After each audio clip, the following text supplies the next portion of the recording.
Budget ప్రవేశపెట్టారంట చక్రం బాబు and team. మనకు ఆ బడ్జెట్ లో ఏముందని చూసేంత టైం కుదరలేదు.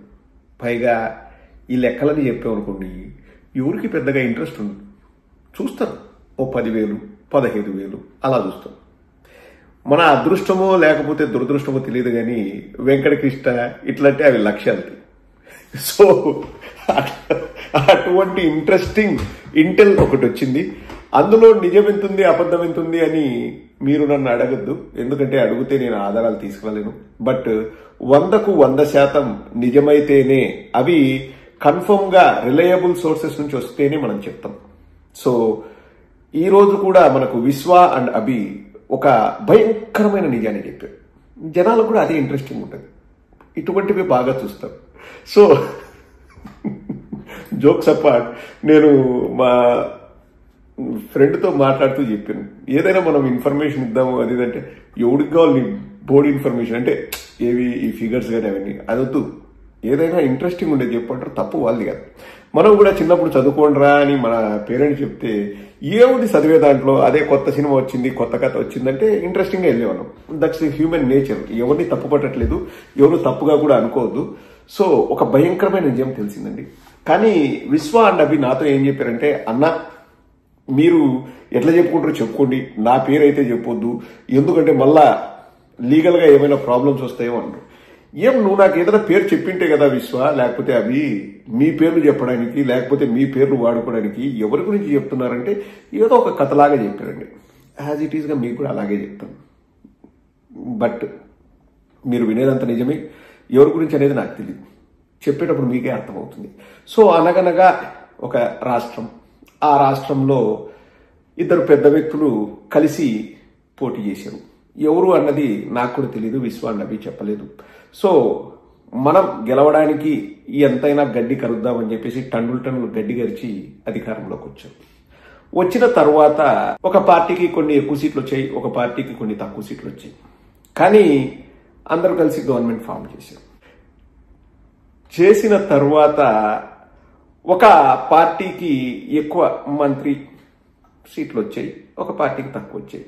ఈ తక్కువ వచ్చిన అతను ఎక్కువ వచ్చిన అతన్ని లేదు మీరే దోచుకునే దాంట్లో సింహభాగం మీరు దోచుకుంటున్నారు కదా, మేము దోచుకునే దానికి ఆస్కారం తక్కువ ఉంది కాబట్టి నాకు మీరు ఎంతో కొంత ముట్ట చెప్పాల్సిందే ప్రతి నెల అని చెప్పారంట.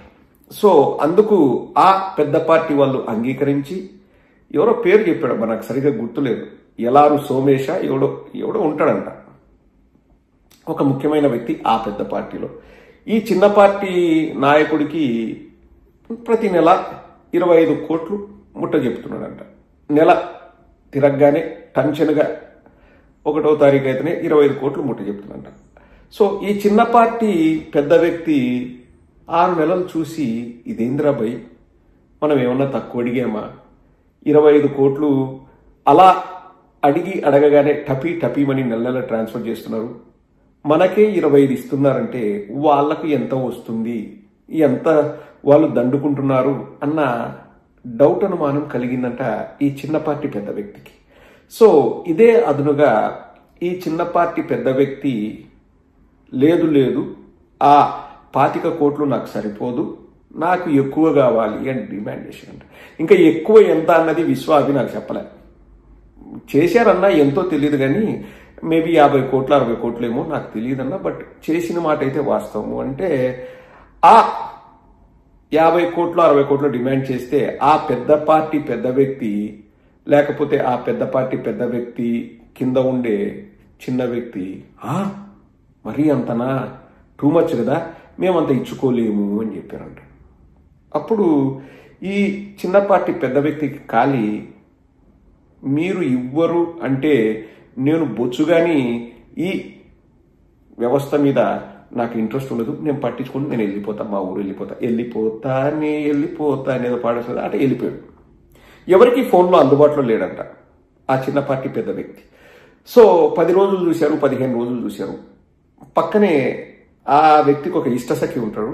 ఆ ఇష్టసఖిని అడిగి ఏమీ రావట్లేదు అంటే, ఏమో నొప్పిగా ఉందంట రావట్లేదు అని చెప్పాడు. సో అప్పుడు ఆ పెద్ద పార్టీ పెద్ద వ్యక్తి నేను కూడా మాట్లాడాలని చూస్తే అతను అందుబాటులో లేడు అని చెప్పాడంట. సో అలా అలా ఒక 15-20 రోజులు ఆ వ్యక్తి రెస్ట్ తీసుకొని, ఎవరో మీకు బాగా గుర్తుంది కదా, మీరు మళ్ళీ ఈ ట్రాక్ మర్చిపోకూడదు, ఎవరు చిన్న పార్టీ పెద్ద వ్యక్తి రెస్ట్ తీసుకొని తర్వాత అట్లా విహారయాత్రలకు అట్లా ఇట్లా వేరే రాష్ట్రాలకు వెళ్తే ఇంకా ఇది అయ్యే పని కాదు, ఏదో ఒక గానా బజానా కూడా ఉండిందంట. సో అని చెప్పేసి ఏదో మళ్ళా ఒప్పందం చేసుకొని మళ్ళీ అతన్ని తీసుకొని వచ్చి అతని చేత ఏదో ఆ గానా బజానాకు కొంచెం డబ్బులు కూడా ఇప్పించారని విశ్వ అభి చెప్పారు. అది ఏ రాష్ట్రంలో జరిగిందో నాకు తెలీదు, బట్ స్టోరీ బాగుంది కదా, వినండి. ఇవన్నీ నిజమని మేము ఎట్లా నమ్మాలా అని మీరు అనుకుంటారు కదా, దాన్నే బలపరుస్తూ ఆ చిన్న పార్టీ పెద్ద వ్యక్తి మళ్ళీ ఇప్పుడు కావాల్సినంత అందుతోంది కదా, హ్యాపీస్ అయిన ఆ వ్యక్తి వచ్చేసి ఎక్కడో మాట్లాడాడంట. అది ఎక్కడ కూడా నాకు తెలియదు, అసెంబ్లీనా పార్లమెంటా లేకపోతే ఆరు బయటనా అరుగు మీదనా నాకు తెలియదు, మాట్లాడాడంట. మేము ఎన్నైనా కొట్టుకుంటాం, తిట్టుకుంటాం, లడాయి పడతాం, మేము గొప్పలు పోతాం, మేము ఒకరినొకరు గుంజుకుంటాం, కాళ్ళు బట్టి లాగుతాం, లేకపోతే దవడకేసి కొడతాం, ఇవన్నీ మేము చేసుకుంటాం, కానీ మేము మాత్రం అంతిమంగా కలిసే ఉంటాం, 15 ఏళ్ళు మేమే ఉంటాము అని చెప్పాడంట ఆ చిన్న పార్టీ పెద్ద వ్యక్తి. ఎవరనేది నాకు తెలియదు, మీకేమైనా తెలిస్తే మీరు చెప్పండి.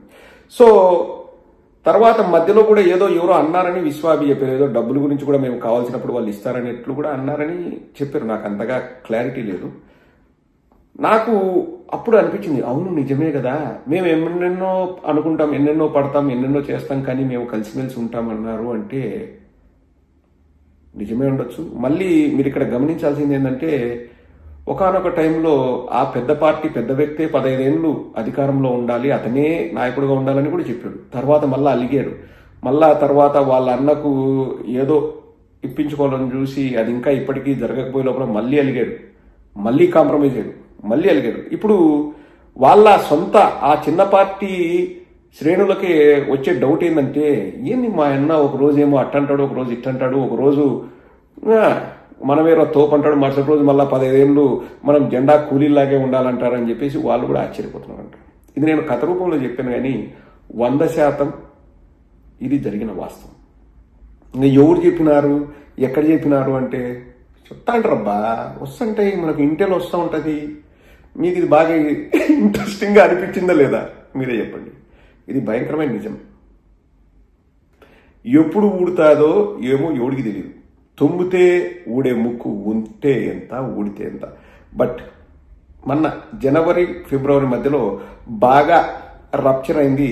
సూచరింగ్ చేసి మళ్ళీ ఆ రప్చర్ని తగ్గేలాగా ప్రస్తుతానికైతే ఏదో ప్యాకేజీతో అడ్జస్ట్ చేశారు, కానీ భవిష్యత్తులో ఇటువంటివి మళ్ళీ రావచ్చు.